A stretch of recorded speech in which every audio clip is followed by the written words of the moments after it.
بسم اللہ الرحمن الرحیم۔ عزیز طالبات، مصحفی اس مشق کے سوالات یہ ہیں۔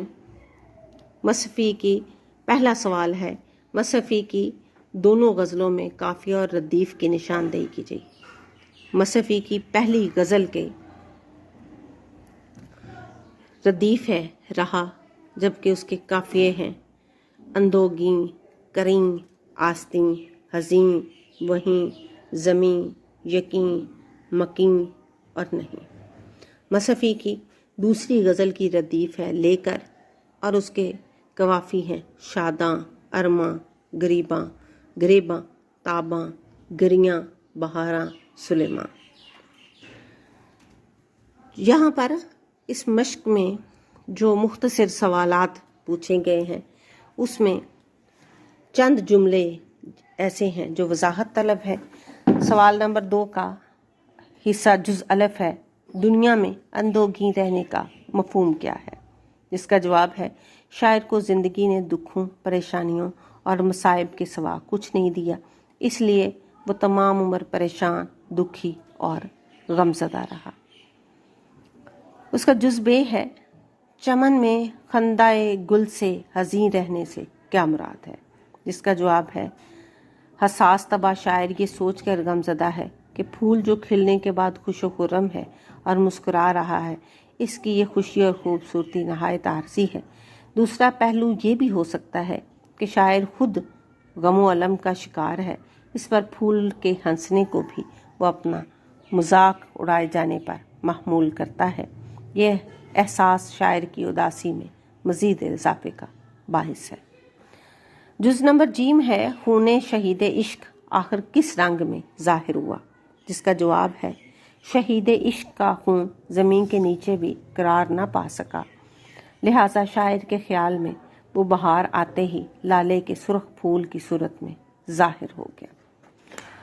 جز نمبر دال ہے، خلق کو تا دم آخر مرنے کا یقین کیوں نہ آیا؟ جس کا جواب ہے، اس لیے کہ وہ اعلیٰ عرفہ مقاصد یا محبوب حقیقی کی راہ میں جان دینے والے کچھ اس طرح مردانگی اور جرت سے موت کو گلے لگاتے ہیں کہ آخر دم تک ان کے چہرے پر موت کے خوف کے آثار نظر نہیں آتے۔ جز نمبر ہے، قافلے میں کون آگے نکل گیا اور کون پیچھے رہا؟ جس کا جواب ہے، تیز چلنے والے مسافر آگے نکل گئے اور سست رو شاعر نہ صرف پیچھے رہ گیا بلکہ قافلے کے لیے شرمندگی کا باعث بنا۔ جز واو ہے، شاعر کے خیال میں لالا اگل کے گریباں ثابت کیوں نہیں ہے؟ جس کا جواب ہے، پھول کھلتے ہیں تو ان کی پتیاں فطری طور پر کھل جاتی ہیں، لہٰذا شاعر کا انداز فکر یہ ہے کہ پھول نے بھی دیوانگی کے عالم میں اپنے گریباں چاک کر رکھے۔ جز جو ہے وہ زے یہ ہے، ماہ تاباں کا زیر زمین چلے جانے سے شاعر کی کیا مراد ہے؟ جس کا جواب کچھ یوں ہے، حسین و خوب رو لوگوں کے موت کے بعد زمین میں دفن ہونے کو شاعر نے ماہ تاباں کے زیر زمین چلے جانے سے تعبیر کیا ہے۔ جز ہے، شاعر نے گوشہ عزلت کو تخت شہی پر کیوں ترجیح دی ہے؟ جس کا جواب ہے، کیونکہ خلوت پسند درویش صفت لوگ دنیاوی تفکرات سے آزاد ہوتے ہیں، جبکہ بادشاہوں کو اپنی جان اور مال و دولت اور اقتدار کے چھن جانے کا ہر وقت خوف رہتا ہے۔ سوال نمبر 3 ہے، درج ذیل تراکیب کے معنی لکھیے۔ جس کا جواب ہے، اندوگیں غمزدہ اور دکھی کو کہتے ہیں، سرے آستیں قمیض کے بازو کے کونے کو کہتے ہیں، خندہ گل پھول کی ہنسی کو کہتے ہیں، زیر زمین کے معنی زمین کے نیچے ہیں، تادم آخر آخری سانس تک، ننگے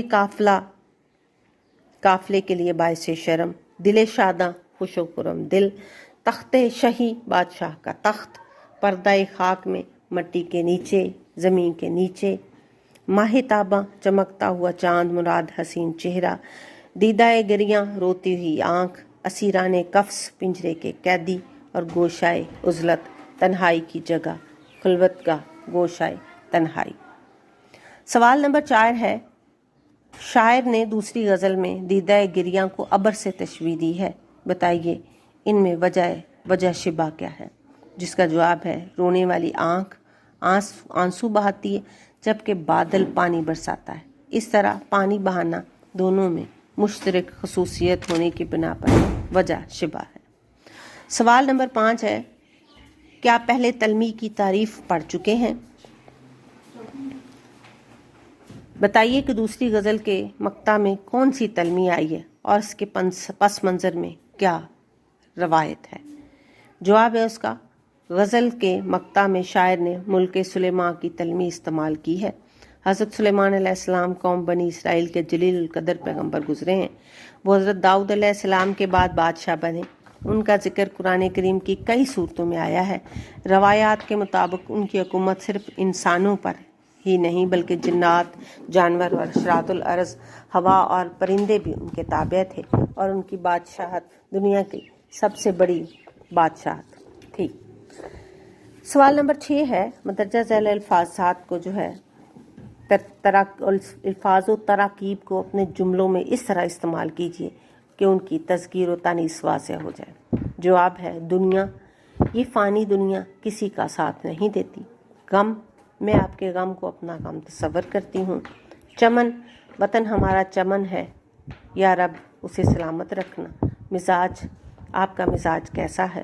خلق، ساری خلق خدا بادشاہ کے ظلم کے ہاتھوں تنگ ہے۔ قافلہ، حجاز کا قافلہ مدینے کو جا رہا ہے۔ گریباں، عاشق دیوانگی کے عالم میں اپنا گریباں چاک کر دیتا ہے۔ باد صبا تازگی کا پیغام لائی ہے۔ آمد، مسلمان میلاد مصطفیٰ صلی اللہ علیہ وآلہ وسلم کی آمد پر چراغاں کرتے ہیں۔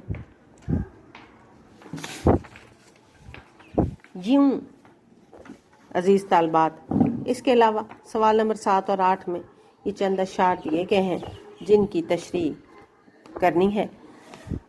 آپ سب سے ریکویسٹ ہے آپ سب کو کہ ان اشعار کی تشریح پیجز پہ کر کے اس کو واٹس ایپ گروپ میں جو ہے وہ مجھے چیک کروائیں۔